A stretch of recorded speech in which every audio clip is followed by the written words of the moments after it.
And testing 22 astronaut applicants on Monday, including 5 women. It's the first expansion of the astronaut corps since the Challenger disaster last January. After that tragedy, at least 10 of NASA's experienced astronauts resigned to take other assignments. The family of Challenger pilot Mike Smith will seek damages in court. John Holloman reports there are indications that top NASA officials knew the shuttle commander did not want to lift off on that cold day. There's new evidence that Challenger pilot Mike Smith objected to launching the shuttle in the cold weather on January 28th, but his objections to the Tuesday morning launch were ignored. He said later on to a family friend, there's no way NASA is going to launch this thing before Thursday, precisely because of that weather forecast. Cook, the former NASA budget analyst, shocked the Presidential Commission with memos he'd written about shuttle O-rings. Memos that showed NASA knew about cold weather problems with the booster seals 6 months before the accident. Cook says his year-long search of NASA records in the Commission's archives convinces him that Smith's concerns were passed up the NASA chain of command to the man in charge of the launch, Jess Moore. In my opinion, he had to know that the pilot of the vehicle was concerned about the weather, and that had to play some part in his appreciation of the situation. Moore testified numerous times that he didn't know about the cold weather concern on launch day. He's since resigned from NASA and is working in private industry. The fact that Smith was worried that he hadn't been told about the all-night meetings involving engineers and others who objected to the launch in cold weather, and the fact that he didn't expect to be launched into space with icicles hanging from the shuttle, are all considerations in the wrongful death claim filed against NASA by his widow. The government has reached out-of-court settlements with most of the Challenger families, but CNN has learned that NASA's general counsel is now preparing for a multi-million-dollar lawsuit from the Smith family. John Holloman, CNN, Washington. Test firing of the Space Shuttle booster rocket redesigned by Morton Farthall for NASA after the Challenger disaster. Despite a wind chill of 25 degrees below zero, the test went smoothly. The rocket burned more than 1 million pounds of fuel and developed 3 million pounds of thrust. 2 more such tests must be passed before U.S. shuttle flights can resume, scheduled for next June. The designed rocket nozzle is expected to delay the next flight of the space shuttle 6 to 10 weeks. The shuttle Discovery had been scheduled for launch on June 2nd of this year. Now NASA says its best guess is that the flight may be put off until at least mid-August. NBC's Robert Bazell says some observers think that the delay could be much longer. And the head of the Soviet Olympic Committee said today that his country, a secret stealth bomber designed to be a radar, has been postponed now for at least 4 months. Other sources could increase the cost of this as much as $500 million. The next flight of the space shuttle is also on hold, but now, almost 2 years after the explosion of the Challenger, now comes a warning that NASA still cannot guarantee the shuttle's safety.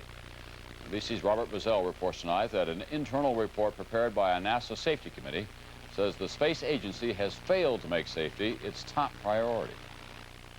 The report said that as preparations continue for the next shuttle launch, there are disturbing signs that some of the safety-related problems which were identified in the aftermath of the accident still exist. The report added that the concern for safety, which peaked shortly after the Challenger accident, appears to be waning.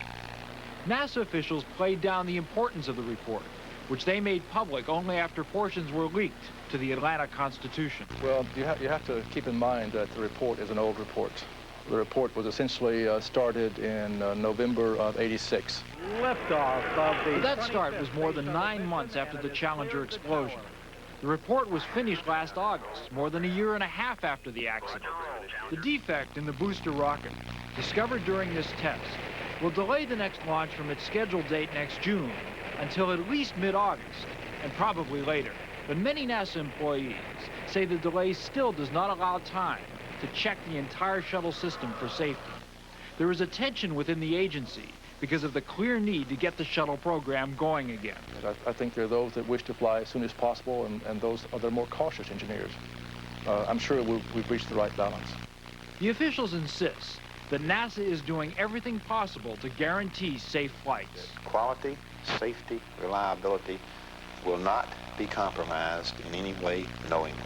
We have an aggressive program to try to maintain the highest standards that we think are necessary for mission success. The report said that NASA engineers recognize that they can never guarantee absolute safety for the shuttle. It said that whoever makes the decision to launch will have to balance the viewpoints of the hand-wringers who worry about every possible problem against the sunshine people who want to ignore them. Robert Bazell, NBC News, Washington. From ABC, this is World News Tonight with Peter Jennings. And finally tonight, sometimes it seems only yesterday. Perhaps that's because for so many of us, the sight of the Challenger exploding in front of our eyes had such a powerful impact. It was actually 2 years ago today. The flight lasted 73 seconds.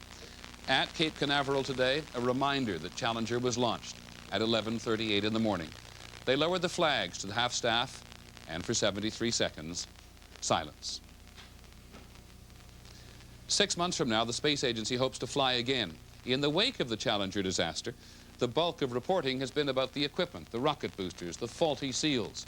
Tonight, from ABC's Bettina Gregory, a report on the astronauts who have simply had to wait. The next shuttle crew is getting used to the feeling of weightlessness and the sense of suspended animation since the shuttle has been grounded for 2 years. It isn't just the 5 of us on the crew that feel frustrated. The whole program's frustrated. I'm frustrated from the standpoint of a member of NASA and as a citizen of the U.S. that thinks it's very important that we get back into space as soon as we can. That's frustrating. As a crewman in training, training's fun. Fun perhaps, but there are still fears about safety. David Atchison, a member of the Presidential Commission which investigated the Challenger disaster, called the shuttle, quote, no damn good, saying it should be replaced. But the men who'll next fly the shuttle seem content with the changes which have been made. In fact, they're itching to fly, even as they wait out all those tests. So we're going to be a lot happier after this flight goes. If you're the kind of person that's going to dwell on accidents and explosions and the death of your friends in the midst of something that you got to do and demands all your attention, you're in the wrong business. Plenty of people still want to be astronauts. 15 of the 100 or so astronauts resigned after the Challenger disaster, but NASA says 2,000 qualified people applied to become astronauts on future missions. Today the focus was on the last mission and the 7 who died. The widow of Challenger Commander Dick Scobee laid a wreath at the base of the Challenger Memorial at Arlington National Cemetery. We must support manned space flight. We all believe in it, or that crew would have lost their lives in vain. She was joined by children raising money for a space education facility, children like 12-year-old Dimitri Callis, who aspire to fly toward the stars. I think that we should keep on trying, no matter what happens. Whether it comes out as a disaster, as the last one did, or it comes out as a victory, like all the others have. And just because one mistake has happened doesn't mean that everything should stop. Commander Richard Scobee led a group of school children to a quiet corner of Arlington National Cemetery, site of a small memorial for the shuttle crew. All 7 on board Challenger died when a rocket booster seal ruptured in flight. $1 billion worth of spaceship went up in the fireball, and NASA's long-cultivated can-do image largely went up in smoke. The remaining shuttle fleet has been grounded ever since. With the next shuttle flight now planned for late next summer, a CBS News New York Times poll out tonight finds widespread belief that the shuttle program will continue to be delayed by problems. That poll was taken last week. Correspondent Bruce Hall reports now on America's struggle to get back into the space business 2 years after Challenger. At Johnson Space Center, the flags were lowered this morning as workers paused briefly to remember the tragic Challenger accident. But the emphasis now is on looking ahead toward an August 4th shuttle launch, even though many expect more delays. We want to work for a realistic launch date, but we want the flexibility if things aren't working out to slip it downstream so we get the system working properly before we go.